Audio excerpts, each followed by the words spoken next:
Halo, assalamualaikum warahmatullahi wabarakatuh. Pemirsa podcast Ali Imam atau Ali Imam TV. Kali ini kita berjumpa lagi di sore hari yang cerah ini.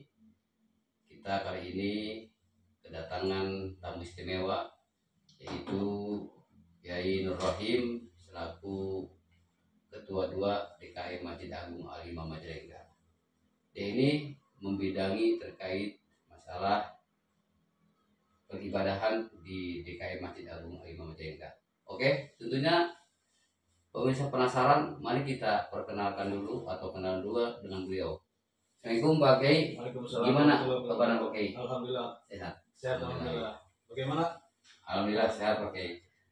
Ini dengar-dengar saya baca bukan baca ya Pak Kiai, saya lihat di YouTube atau di Twitter, bahkan di Facebook, juga ada di Snack barangkali. Saya melihat gebrakan Pak Kiai ini, bagaimana bisa seperti itu Pak Kiai? Bismillahirrahmanirrahim. Terima kasih kepada Pak Ustadz Hani yang sudah memberikan kesempatan kepada kami, terutama kami di bidang imaroh, yaitu dari Ketua 2, membidangi tentang peribadatan, pendidikan, dan kegiatan sosial, serta peringatan Hari Besar Islam, membina dan mengelola jemaah dan lain-lain.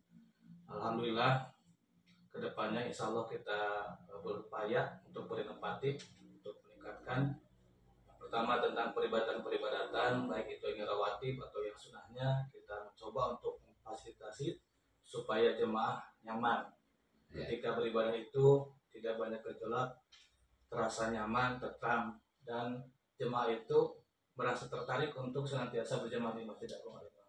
Mungkin butuh inovatif baik dari individu muazin, dari imam, dan yang lainnya. Terus tentang pendidikan, mungkin kedepannya kita akan mencoba mengembangkan kembali dari bidang pendidikan, baik itu dari usia anak-anak, remaja, dan dewasa, bahkan mungkin lansia. Kita mencoba untuk berkolaborasi dengan pihak-pihak terkait yang bisa memberikan sumbangsi kepada Masjid Agung Al Imam sebagai siar di Masjid Agung Al Imam. Karena Masjid Agung Al Imam ini adalah sentralnya di Kabupaten Majalengka. Ini program unggulannya apa sih Pak Kiai? Nah, untuk program unggulan kita itu dari peribadatan itu mencoba berinovasi, membuka gitu ya, bagi para remaja-remaja dan remaji dan yang lainnya untuk menggunakan Masjid Agung Al Imam ini dengan secara efektif. Ya contohnya kita mengadakan kajian-kajian untuk kaula muda, karena yang namanya kaula muda itu lagi semangatnya itu kita mencoba meraih mereka dari mulai tingkat SMP, SMA yang notabene-nya mereka itu masih membutuhkan bimbingan dan sebagainya. Kalau kita sudah karena masih labil ya Pak Kiai? Ya betul, itu kelabilan itu tersebut ya kita mencobalah untuk tidak labil sebagai awal keimanan mereka supaya nanti setelah dewasa kuat imannya. Itu dalam struktur kepengurusan ketua dua itu ada berapa personil Pak Kiai? Dari struktur kepengurusan imaroh itu ke bawah itu membedakan tentang peribadatan sosial dan pendidikan. Di peribadatan itu ada ibadah mahdoh yang mengurusi tentang peribadatan dan yang lainnya. Pendidikan sama juga gitu ya. Terus sosialnya nanti juga ke bawahnya ada. Nanti kita berupaya lah berinovasi supaya kegiatan-kegiatan itu berguna. Nah ini saya tertarik loh. Ketika tadi Pak Kiai berbicara terkait sosial ya, kalau peribadahan mungkin orang sudah banyak tahu beragam Pak Kiai ini di Al Imam. Sosial ini akan membuka ruang seperti apa Pak Kiai? Nah, untuk sosial sebetulnya adalah pengembangan ya. Pengembangan dalam arti begini, kita biasanya kalau yang namanya masjid itu dan musola serta langgar identiknya hanya mempergunakan sebagai sarana ibadah, sholat, zikir dan sebagainya. Tetapi kita akan mencoba memunculkan dari segi sosialnya. Contoh seperti inilah. Kita mungkin bisa berkolaborasi dengan atau bermitra dengan pemerintah daerah, baik itu Basnas dan yang lainnya. Kita bisa bermitra dengan beliau ya untuk bisa buat menggunakan sosial ini. Sosial itu contoh begini. Di sekitar masjid itu ada banyak warga yang kekurangan finansial dan sebagainya. Ya kita sentuh mereka supaya mereka tanpa diajak juga mereka merasa termotivasi untuk ke Masjid Agung. Karena kita perhatikan, karena begini prinsipnya, orang bisa tenang, nyaman, dan tertarik kepada masjid ketika dia sudah tenang dan nyaman di rumahnya. Sosial contoh beginilah, Kang Ustaz. Contoh, kita mengadakan rutilahu. Kita mencoba. Rutilahu bisa pakai? Oh bisa itu, sangat bisa sekali dan memungkinkan sekali kalau dilihat gitu ya. Itu yang menyerukan al-imam atau imam? Al-imam, kita bisa al-imam menggunakan kas masjid, yaitu dari donatur-donatur. Dan kita juga bisa berkolaborasi dengan pemerintah daerah. Gitu. Ya kita bisa minimal satu bulan itu 3 atau 4 sampai 5. Ya dimaksimalkan jemaah internal dulu, lalu kita bisa meluas ke eksternal. Itu konsep Pak Kiai ketika punya gagasan sehingga dituangkan dalam praktek keseharian, itu timbul gagasan itu dari pemikiran Pak Kiai sendiri atau memang Pak Kiai pernah pergi ke masjid lain, misalkan semacam apa tuh pakai namanya kalau Jogokarya, sampai ke Jogokarya, atau itu bukan pakai sendiri atau gimana tuh pakai itu? Banyak faktor yang menyebabkan kita berpikir ke arah sosial pengembangan. Yang pertama mungkin kita sering berdiskusi dengan kawan-kawan kita yang mana notabene-nya punya basic agama tapi diamnya bukan di tempat agama. Beliau memberikan nasihat kepada saya, Pak, ini harus di masjidmu seperti ini. Nah, saya tertarik. Terus kawan-kawan kita, ada beberapa kawan kita dari Masjid Agung Al-Imam ini pernah studi banding ke Jogokaryan, ke Al-Falah, dan ke yang lainnya.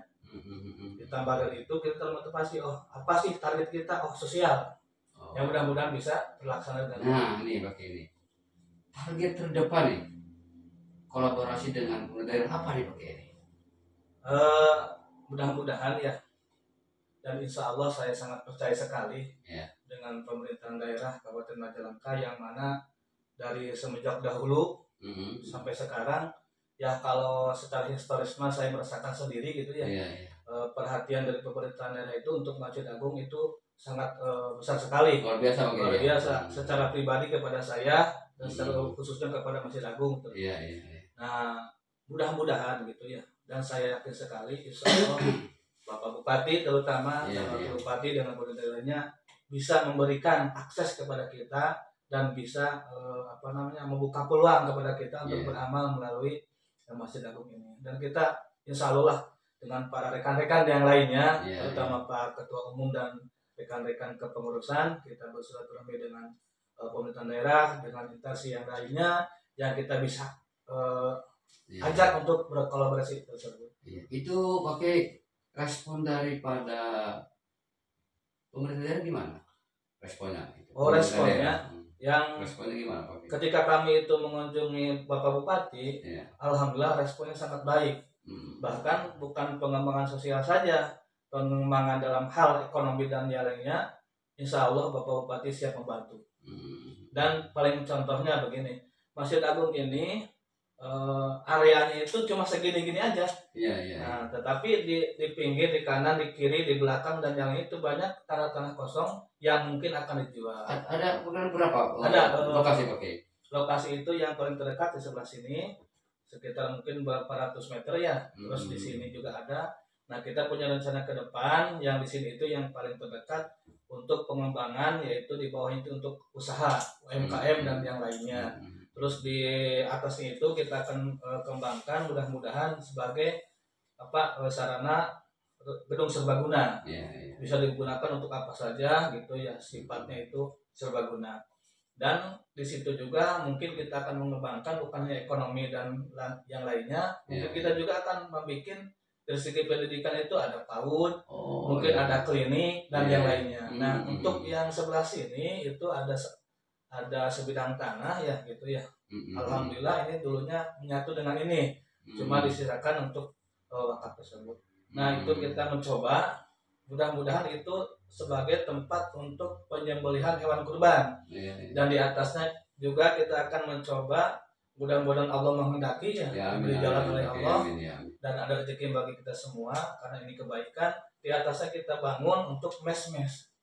Karena begini, sering terjadi ketika ada jemaah yang kemalaman dan sebagainya itu tidak ada tempat untuk bertidur istirahat gitu ya. Mungkin kita bisa kembangkan baik mes itu untuk internal bagi para pengurus yang belum mempunyai rumah dan sebagainya, dan mungkin kita bisa ke sosial itu digunakan untuk kegiatan-kegiatan di mana alhamdulillah sampai sekarang banyak kegiatan-kegiatan yang memerlukan Masjid Agung Al-Imam. Dan untuk tempat istirahat panitia, kiai, ulama dan sebagainya kita sediakan di lahan tersebut.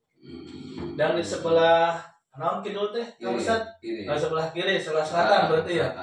Sebelah selatan itu ada juga untuk lahan pengembangan, dan mudah-mudahan itu bisa dari sektor ekonomi bisa. Dan yang lainnya juga bisa. Kita tertarik dengan ketika saya membuka internet ya, bahwasanya karena saya belum pernah ke Joko Karyan, ada pengembangan UMKM di bidang perhotelan dan sebagainya. Mungkin kita juga bisa gitu, mudah-mudahan gitu. Mungkin itu Ustaz. Iya. Oke. Ini sebenarnya ya menurut saya kita belum cukup ya untuk ngobrol dengan Pak Kiai ini, belum puas banget gitu ya. Tapi karena memang waktu sudah tidak memungkinkan, karena mungkin Pak Kiai juga ada hal lain ya mungkin, dan kita mungkin terbatas waktu. Mungkin lain hari kita akan mencoba lagi dengan segmen yang berbeda. Untuk terakhir Pak Kiai silakan pesan bagi pemirsa Pak Kiai. Baik, hadirin semuanya yang menonton podcast ini, mudah-mudahan kita bisa mencoba untuk fastabiqul khairat, untuk berlomba-lomba dalam kebaikan. Kita harus yakin, jadilah manusia khairunas anfa'un linnas. Manusia itu ditempatkan dimanapun kita bisa bermanfaat bagi yang lainnya. Dimanapun kita bisa bermanfaat. Itu moto kita yang seharusnya. Ketika ada sesuatu hal yang hambatan, rintangan dan sebagainya, kita mencoba untuk sabar. Karena insya Allah buah kesabaran adalah manis di akhir. Mungkin kata-kata hari ini itu aja. Jadilah orang yang bermanfaat bagi orang banyak dimanapun kita ditempatkan. Kita harus siap. Oke pemirsa, terima kasih Pak Kiai dengan waktunya. Semoga Masjid Agung terus maju. Dan kami hanya bisa berdoa semoga jaya dan terus mengalami peningkatan yang signifikan. Terima kasih Pak Kiai. Sama-sama, Ustaz.